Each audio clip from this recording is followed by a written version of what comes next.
through the missions. And then that's when all that people were round up, different mobs from different nations, and they were all put into those mission stations, Sherburne, Baramba, Yarrabah, it could go on all day, Korakai. There was all these ones within the region where people were placed, and that broke down any chance of any uniting warfare. If you don't have warriors that will get along, they can't start a revolution or a revolt. So that's how it was finished in the end. And then the states were born in 1908. We know the rest of the story. Queensland became a state, constituted under the Crown. New South Wales, everyone else, so on and so forth. They federated and would work together as Australia on a united front. So this story here, going back to one of our uncles, old Uncle John Dallumdilly Jones, shared the story about the Dullingborough, or sometimes you say Dugganborough, okay? Dullingborough, referring to this nautilus shell here. And the nautilus shell was a very special shell. It was often traded in ceremony. It was worn around the neck, and it was traded all the way to the desert.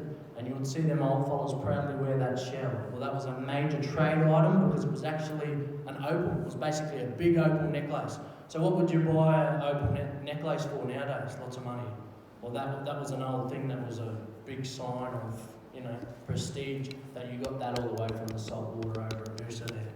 So this here, the Dallum, it had the story where Chippendale, one of the most credible sources of this story is that the Queen had put out I think it was Queen Victoria, had put out a letter. And the letter said, as long as there are no blacks within the region, this land can't be chopped up and sold. And what happened was the Murdering Creek happened not long after Chippendale had a pastoral lease of Yandina Creek Station he was trying to get rid of. And on this pastoral lease, he had 8 hired men, and there they all are in the picture. And his legal grounds was there was an old poster, and it was of our people with a spear and a cattle, and then a red coat coming in and saying, you touch the cattle, then you end up in the hanging tree. We had hanging trees. You end up in the hanging tree, and that's what will become of you if you spear cattle. So the reason or the excuse for him to get out of this land parcel that went from here over to Yandina and back around in the Great Bunya Federation, by this stage, Cubby were down here, Undumby, Dullingborough, our people were displaced from those clan groups that Uncle was just talking about, and we were known as the Bunya people, and this was known as the Great Bunya Reserve. So this was one patch of safety from Doonan over to Peregian, back up Peregian, which means emu, and we also say Wonderloo, and then it went up back around the cape there at Noosa, and then back up around Tiwa and them, and then come back around to Wanton, and then back around the range following Cratharaba, Karoiba, back into Doonan. So that was basically the settlement of the land, that was the Aboriginal camp. Okay, so Chippendale gets his 8 hired men, they see this is going on, they go down the lake, and we're talking about this, there's a couple of different stories. The main story we know is that an old fella, an old European man, had a dryserbone or coat on with a hat, and he wobbled up the track like this with his walking stick. And as he wobbled up, mob come out to see if he was all right. He went right down to the water's edge, and there's a story he went out and he waved his arms in that picture. That was actually from one of the accounts.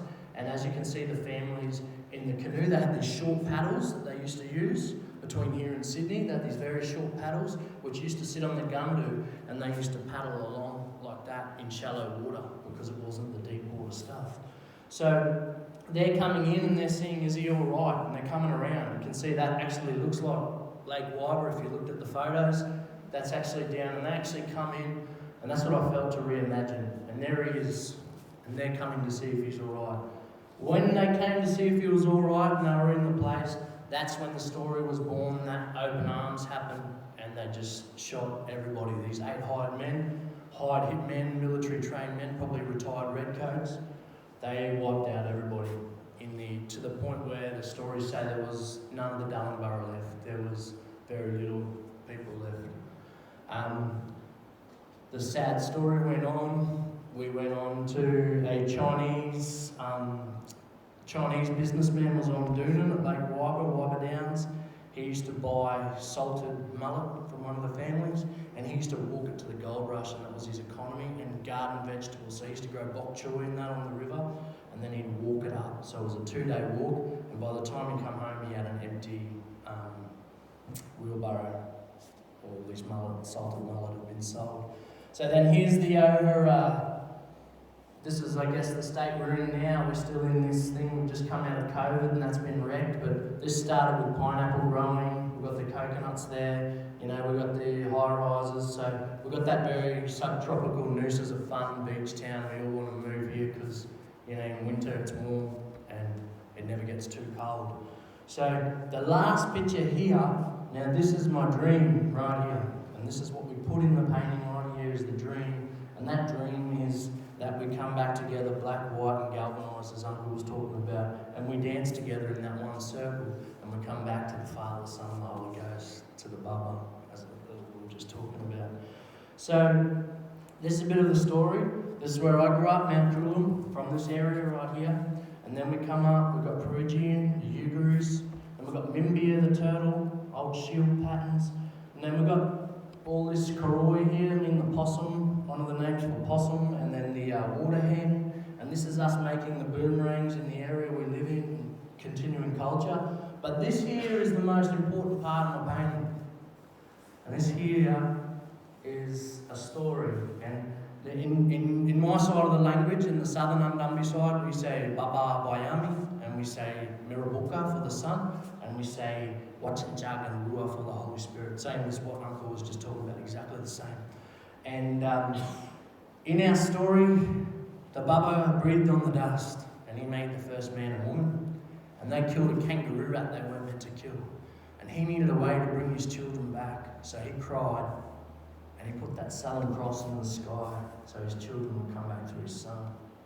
And and this is where the UCA has a beautiful relationship with this story, is there was a Lutheran minister, and he worked with the UCA, the Uniting Church, back in the day, and his name was William Radley, and he heard these stories, and he went, wow, if that's not the gospel, I don't know what is. And he used the language names of Dimple, Bamilaroi, Torval. He used them language names when he translated the Bible in southeast Queensland. And he did a translation, and the only word he couldn't get our mob to say was Jesus, so instead he used Emmanuel because it was easier on our tongue. J's were hard on our tongue. A lot of the Germans had to use their Y to get our mob to explain stuff because J was quite harsh on our tongue, so they used the word Emmanuel to represent that saviour. So in us, as growing up with stories and connections to Nana and the missions and them old stories and the slavery days, that was a big thing for us, and we all know we go back to that because that's the very centre and the core of our being.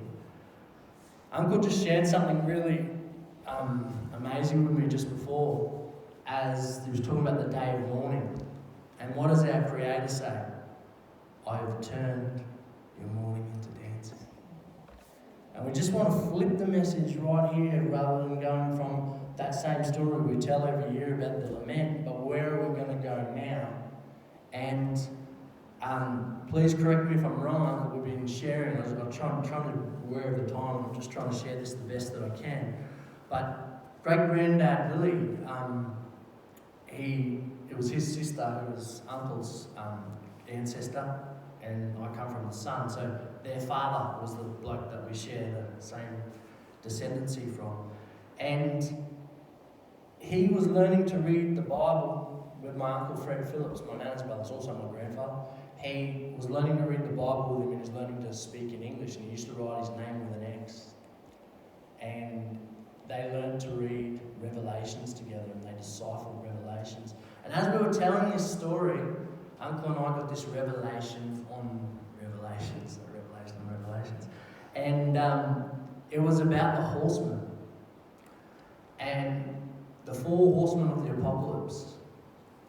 And can I just have 5 seconds? I just want to get my notes. Just 1 second. I'll just grab my notes out of the guitar case. Bring your guitar in too.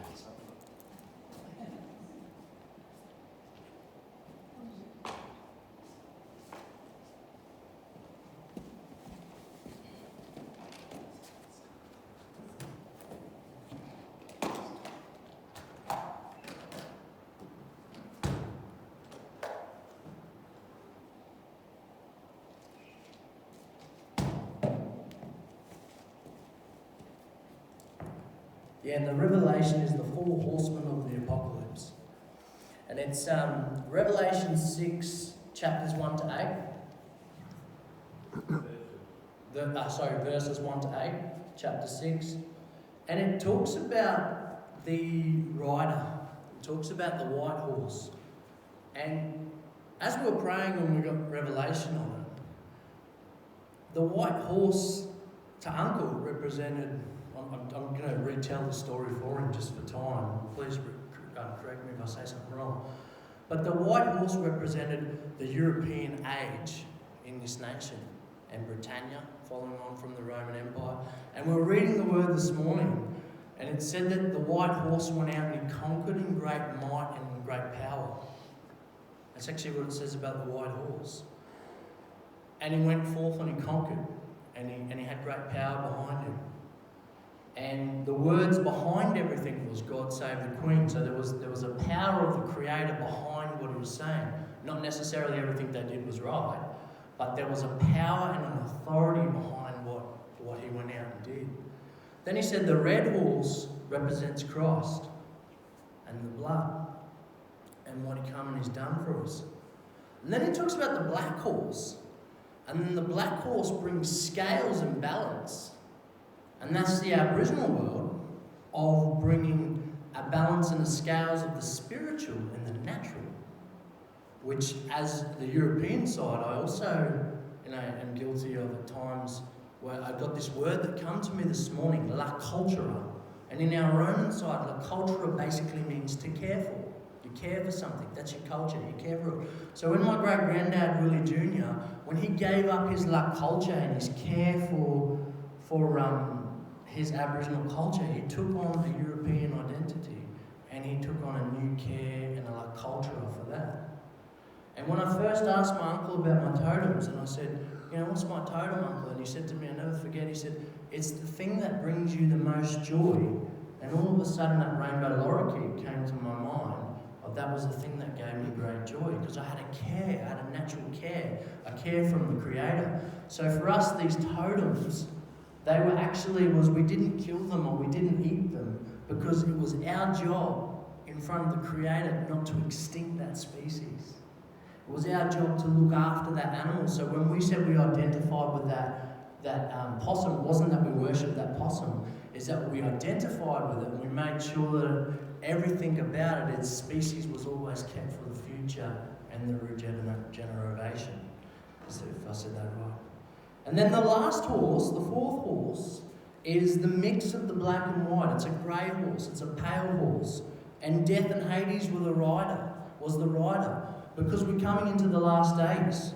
Those days, so where do we go? We're moving forward. So this age that we're coming into, where there's death and darkness all around it, we've all physically seen that. We've seen the COVID-19, we've been locked down, we've had all these problems, fires, the church fire the other day. I mean, the world's going crazy. We've got crocodiles on Stradbroke Island, all the things that are going on, right? There's upset and unrest in the world, and things are happening, right? Things we don't usually see. So we see this death and this Hades around us, but where are we going? Where are we empowered? So what does this verse mean to you? Where are we going with this stuff? And I believe there's a way forward, and that's doing things like we're doing today. Sitting and talking, Uncle sharing. Uncle helped me prepare this message because it was going to be very different. It was going to be the same lament. I was going to tell the same story. And he felt to bring these things in. We both got inspired. We were up all night writing these things down. We've got to share this with the people, because where are we going? Where are we going? What's happening? People don't want to hear our history anymore. We've heard that. We share it. It's important. It's nice to share that history. But where's our history going to help us go? And where are we going to advance in the Father, the Son, and the Holy Ghost? And I just want to leave that with you. Thank you. Thank you, Tony.